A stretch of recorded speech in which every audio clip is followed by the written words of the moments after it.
आज मैं आपको ऑगस्ट कॉम्टे का प्रत्यक्षवाद, सबसे पहले ऑगस्ट कॉम्टे के बारे में देखिए। जो समाजशास्त्र विषय आप लोगों ने लिया है और जिस समाजशास्त्र की हम बात कर रहे हैं, इस समाजशास्त्र के जनक हैं ऑगस्ट कॉम्टे। एक सब्जेक्ट के रूप में थोड़ा इसलिए बता रही हूँ, मुझे कुछ ऐसी पृष्ठभूमि के तुम लोगों के बीच में से बचे हैं जो बीकॉम एमकॉम से भी, बीकॉम से बीएससी से आए हैं। तो ऑगस्ट कॉम्टे को समाजशास्त्र का जनक कहा जाता है। इसके पीछे एक रीजन है, वो थोड़ी मैं शेयर करूंगी। शुरू में 18 से पहले बहुत सारे सब्जेक्ट हुआ करते थे, जंतु विज्ञान, वनस्पति विज्ञान, भौतिक विज्ञान, हिंदी, इंग्लिश, इन सब को हम विषय के रूप में पढ़ते थे। वनस्पति में हम वनस्पतियों का अध्ययन करते हैं, पेड़ पौधे फूल पत्तियों का अध्ययन। जंतु विज्ञान में जंतुओं का अध्ययन करते हैं। इसी प्रकार भौतिक विज्ञान में भौतिक पदार्थों का, रसायन शास्त्र में रसायनों का विश्लेषण करते हैं। तो कॉम्टे और इनके गुरु थे सेंट साइमन। ऑगस्ट कॉम्टे और इनके गुरु थे सेंट साइमन। ये दोनों एक बार डिस्कशन कर रहे थे। डिस्कशन करते करते इन्होंने कहा कि हम सब चीज का अध्ययन करते हैं, लेकिन हम मानव होने के नाते ह्यूमन बिहेवियर और मानव समाज में क्या घटित हो रहा है, इसका कोई विषय नहीं है, जबकि ये तो ज्वलंत मुद्दा है और इसका अध्ययन होना चाहिए। तब इन्होंने, सेंट साइमन ने और ऑगस्ट कॉम्टे ने मिलकर एक ऐसे लिखा था, अभी लिखना मत, इतना इंपॉर्टेंट नहीं है, the plan of the scientific operation necessary of the reconstruction of society. इस टॉपिक से इन्होंने एक ऐसे लिखा, एक शोध पत्र लिखा। उसमें इन्होंने बोला कि जिस प्रकार सब चीजों का अध्ययन होता है, सब विषयों का अध्ययन होता है, समाज का भी अध्ययन होना चाहिए। हमें समाज को भी पता होना चाहिए कि सोसाइटी में, हम जानते हैं फैमिली किसे कहते हैं, कास्ट किसे कहते हैं, लेकिन वास्तव में इनकी उत्पत्ति कहां से हुई, इनका फ्यूचर क्या है, और हमें इन्हें समाज के सदस्य होने के नाते क्यों ग्रहण करते हैं, इनका भी ह्यूमन रिलेशन का, मानवीय संबंधों का भी अध्ययन होना चाहिए। इसलिए ऑगस्ट कॉम्टे और सेंट साइमन से प्रभावित होकर कॉम्टे ने सबसे पहले समाजशास्त्र की नींव रखी। समाजशास्त्र को समाजशास्त्र कहने से पहले इन्होंने इसका नाम लिखा सामाजिक भौतिकी, सोशल फिजिक्स। समाजशास्त्र को समाजशास्त्र नाम देने से पहले कॉम्टे ने इसे बोला सोशल फिजिक्स, सामाजिक भौतिकी, लेकिन उसके बाद किन्हीं कारणवश इन्होंने समाजशास्त्र को नाम दिया समाजशास्त्र, जैसा कि इसके नाम से ही विदित है, समाजशास्त्र। ये जो समाजशास्त्र है, ये दो शब्दों से मिलकर बना है, समाज प्लस शास्त्र। इंग्लिश में सोसाइटी प्लस लोगस, ग्रीक भाषा के शब्द लोगस से शास्त्र कहते हैं लॉजिकल। समाज का वैज्ञानिक तरीके से अध्ययन करने वाला विषय बन गया समाजशास्त्र। समाजशास्त्र का अर्थ हुआ समाज का वैज्ञानिक तरीके से अध्ययन करना, ठीक है। और ऑगस्ट कॉम्टे का जन्म 1798, ये क्वेश्चन बच्चों मैं तुम्हें इसलिए बता रही हूँ क्योंकि अभी आगे आने वाले टाइम में मैं तुम्हें कुछ कंपटीशन के लिए प्रेशराइज करूंगी कि ये एग्जाम दो, जिसमें से एक है यूजीसी नेट का। उसमें ऑब्जेक्टिव टाइप क्वेश्चन आते हैं, उसमें ये सब क्वेश्चन जो मैं तुम्हें पढ़ा रही हूँ, ये सब एग्जाम में पूछे जाएंगे। तो ऑगस्ट कॉम्टे का जन्म हुआ था फ्रांस में 1798 में। कॉम्टे का पूरा नाम था ऑगस्ट मेरी फ्रैंकोइस ज़ेवियर कॉन्ट। मेरे नोट्स हैं वो दे दूंगी, लिख लेना। ऑगस्ट मेरी फ्रैंकोइस ज़ेवियर कॉन्ट इनका पूरा नाम था, और इन्होंने समाजशास्त्र को समाजशास्त्र के एक विषय के रूप में सबसे पहले हम लोगों से परिचित कराया। अब आती है इनकी पॉजिटिविस्ट थ्योरी, प्रत्यक्षवाद। प्रत्यक्षवाद की अगर हम बात करें, सबसे पहले इस वर्ड का मतलब, प्रत्यक्षवाद का इंग्लिश में मीनिंग होता है सीन थ्रू।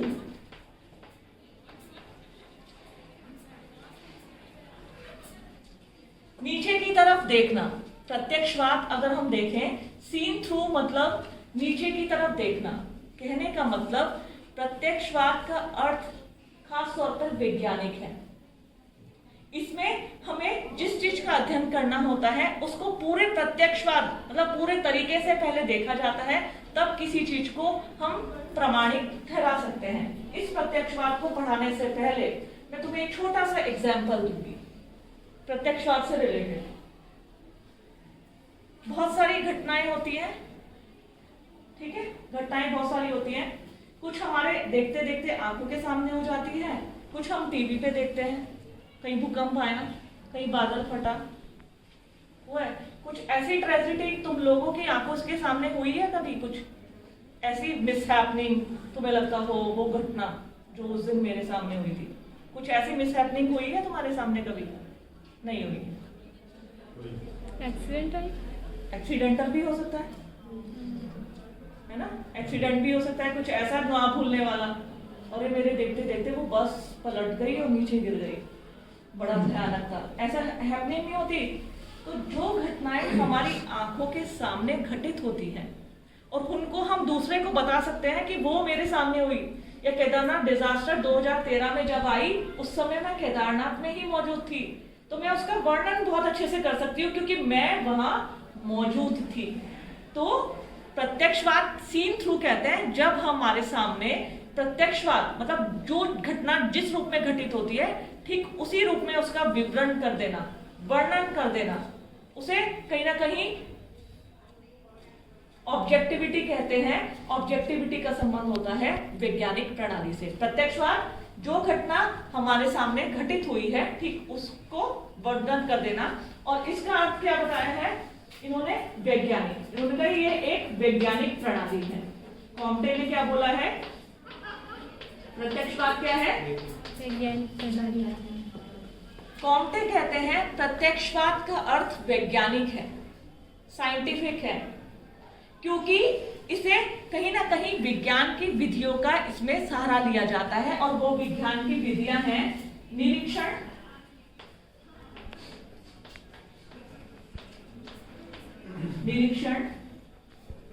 परीक्षण, प्रयोग और वर्गीकरण। प्रत्यक्षवाद का जब आप अपना क्वेश्चन करेंगे तो इन सब चीजों को याद रखना। किसको? निरीक्षण, परीक्षण, प्रयोग और वर्गीकरण। किसी भी घटना को, किसी भी वस्तु को, किसी भी चीज को हम तभी वैज्ञानिक कह सकते हैं जब हम उसको निरीक्षण, परीक्षण, प्रयोग और वर्गीकरण की व्यवस्थित कार्य प्रणाली, निरीक्षण परीक्षण कहते हैं कि हमारी जो समाज है, सोसाइटी है, इसमें जितनी भी घटनाएं होती हैं, बहुत सारी जैसे प्राकृतिक घटनाएं भी होती हैं, आंधी आना, तूफान आना, बिजली कड़कना, दिन या रात को होना, ये सब आकस्मिक नहीं होती, ये तो प्रकृति के नियमों के द्वारा वास्तविक घटनाएं हैं। ये कोई आकस्मिक होती है दिन और रात का होना? ये तो नेचुरल सी है।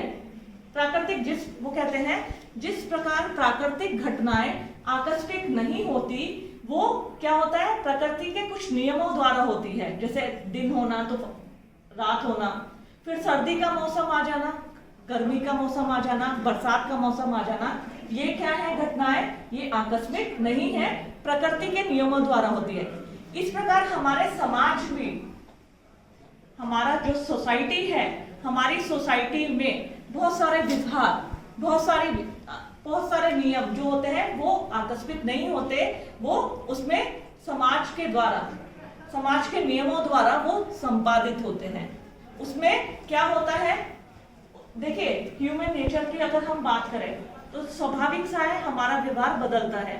जब हम खुश होते हैं हमारे चेहरे पे रौनक रहती है, जब हमें कोई दुख की घटना परिचित होती है तो हम उदास रहते हैं, मन नहीं लगता, ये तो स्वाभाविक है ना, हमें पता है। तो कहीं ना कहीं ये सब घटनाएं भी जो होती हैं मानवीय व्यवहार की, मानवीय संबंधों की, ये भी कहीं ना कहीं हमारे समाज के नियमों द्वारा संपादित होती हैं।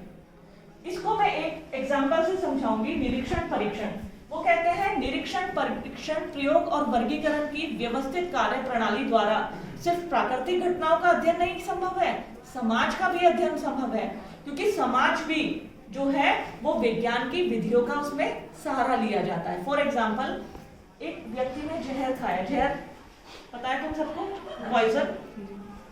एक व्यक्ति ने पॉइजन लिया और उस व्यक्ति ने उस पॉइजन को खा लिया। ध्यान से समझना मेरी बात, इसको पॉजिटिव, इसको तुम्हें एक एग्जाम्पल के माध्यम से समझा रही हूँ। एक व्यक्ति ने जहर लिया, उस व्यक्ति ने जहर खाया और वो मर गया। कॉम्टे कहते हैं उसकी एक धर्मवादी और तत्ववादी प्रत्यक्षवादी का समय आ गया था, इसका पृथ्वी पे इतना ही समय लिखा हुआ था, इसका जाने का टाइम आ गया था और ये चला गया। ध्यान से समझना मेरी बात। इस और जो एक बात और ध्यान से मैं बताऊंगी, जो भी बात मैं तुम्हें बता रही हूँ, यही इसका आंसर है काउंटे के प्रत्यक्षवाद का। इनको आप अपने एग्जाम में अपने आंसर में बखूबी लिख सकते हैं। कि अभी मैं बता रही थी कि एक व्यक्ति ने जहर खाया और वो मर गया। उसकी अब उस मरे व्यक्ति की व्याख्या इन तीनों की दृष्टिकोण से देखें। किससे? एक धर्मवादी कहेगा प्रभु की ऐसी इच्छा थी, इसका पृथ्वी पे समय इतना ही लिखा था, उठा लिया प्रभु ने, चला गया बेचारा छोड़कर। ठीक है। तत्ववादी क्या कहेगा? तत्ववादी कहेगा कि मिलन और बिछोह ये सृष्टि का नियम है। जिस व्यक्ति ने इस पृथ्वी पर जन्म लिया है उसकी मृत्यु निश्चित है। देखो ध्यान से समझना मैटर। तत्ववादी जो पदार्थों में विश्वास करते हैं, कहीं ना कहीं दार्शनिक होते हैं, तो उसने तत्ववादी ने क्या कहा कि मिलन और बिछोह जो है वो सृष्टि का नियम है। तो इसका जन्म हुआ था और हर व्यक्ति का जिसका जन्म होता है वो कभी ना कभी इस पृथ्वी को छोड़कर अवश्य जाता है, क्योंकि मिलन और बिछोह ये सृष्टि का नियम है, चक्र चलता रहता है। इसका समय आना था और ये चला गया।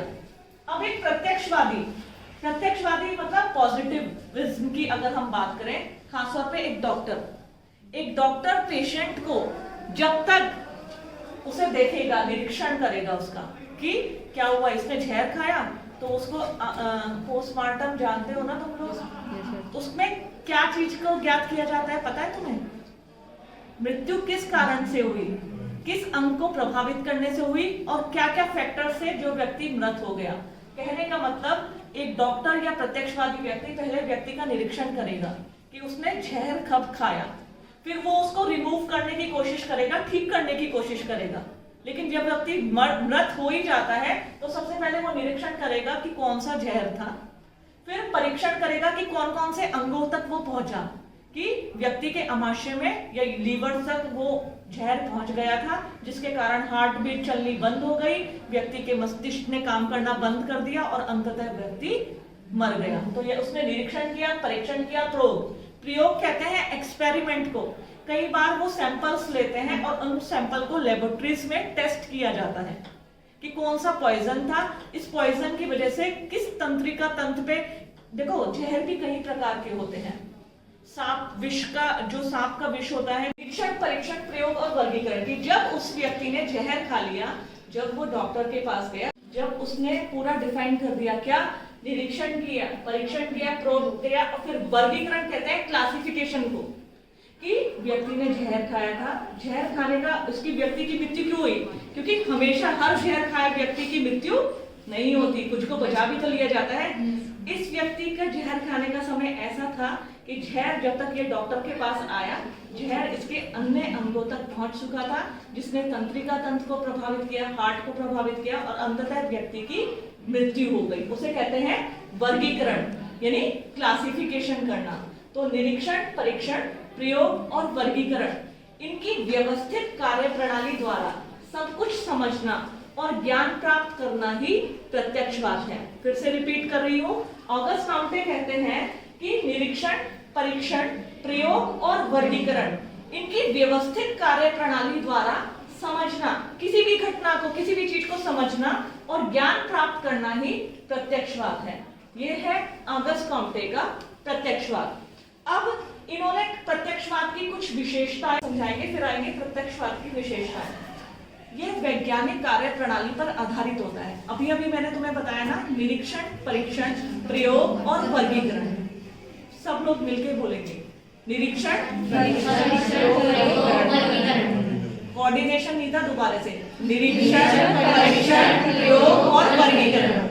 वैज्ञानिक कार्य प्रणाली कहा जाता है कि जब हम निरीक्षण, परीक्षण, प्रयोग और वर्गीकरण, इनकी व्यवस्थित कार्य प्रणाली द्वारा जब हम किसी चीज को ज्ञान अर्जित करना, मतलब समझना, किसी चीज को समझना, वो प्रत्यक्षवाद है।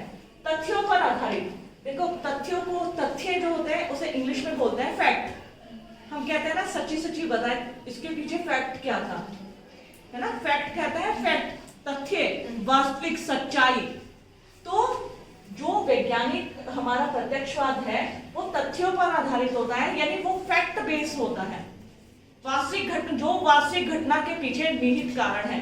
हम कहने लगे जो केदारनाथ त्रासदी आई थी वो इसलिए आई थी कि वहां पे 1 लाख व्यक्ति पहुंच गए थे, या तो वहां इसलिए आई थी लोग है ना घूमने के लिए आ गए थे, मन में श्रद्धा तो थी नहीं, तो भगवान रुष्ट हो गए और उन्होंने अपना प्रचंड रूप धारण करके अपने प्रकोप को आपदा के रूप में कर दिया। कुछ भी कह सकते हैं, लेकिन फैक्ट क्या था? फैक्ट उसके पीछे था वहां वाकई में जब हम ऊंचाई पे जाते हैं, ऊंचाई पे पेड़ पौधे लुप्त हो जाते हैं। साइंटिफिक लॉजिक है, साइंटिफिक रीजन है। जैसे जैसे हम ऊंचाई पे जाते हैं ऑक्सीजन लेवल कम होने लगता है, ठीक है। जब इस कमरे में तुम 20-25 व्यक्ति आराम से बैठ सकते हो, यदि मैं 500 व्यक्ति को इस कमरे में घुसा दूं तो क्या होगा? दम घुटना शुरू हो जाएगा, ऑक्सीजन नहीं आएगी, हमें सांस लेने में कठिनाई होगी।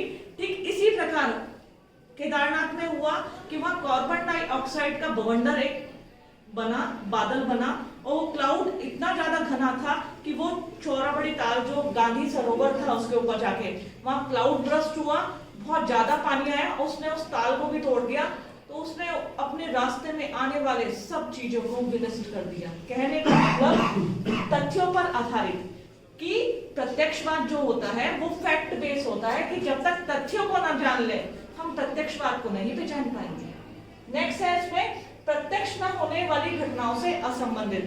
प्रत्यक्ष का बात का संबंध केवल प्रत्यक्षवादी तथ्य और प्रत्यक्षवादी घटनाएं ही होती हैं। ऑगस्ट कॉम्टे कहते हैं जो प्रत्यक्षवादी नहीं है उन्हें हम प्रत्यक्ष आधार पर उस पर प्रत्यक्षवाद से संबंधित नहीं कर सकते हैं। साथ ही साथ लास्ट है इसमें तार्किक ज्ञान पे आधारित। तार्किक बोलते हैं इंग्लिश में लॉजिक, कहते हैं ना इसके पीछे लॉजिक तो होगा कुछ। जैसे मैंने अभी तुम्हें केदारनाथ का बताया, केदारनाथ के पीछे एक लॉजिक था कि वहां पर इस कारण से ये साइंटिफिक रीजन से घटनाएं हुई, ना कि देवीय प्रकोप, धारी देवी रुष्ट हो गई, केदार बाबा रुष्ट हो गए। ये सब हम पीछे सोच सकते हैं, लेकिन ये लॉजिकल नहीं है। लॉजिकल होता है जिसे हम साइंस के रूप में, जिसे हम प्रमाणित कर सके, जो इसकी हम व्याख्या कर सके, उसे हम कहते हैं लॉजिक। तो ये है तार्किक ज्ञान पर आधारित क्या? प्रत्यक्षवाद। और एक है लास्ट इसमें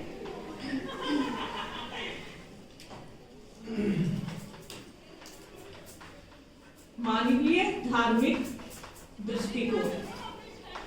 कहीं ना कहीं ऑगस्ट कॉम्टे ने अंत में आकर उसको धर्म से जोड़ा, प्रत्यक्षवाद को, और वो कौन से धर्म से जोड़ा? मानवीय दृष्टिकोण, मानवीय धर्म से।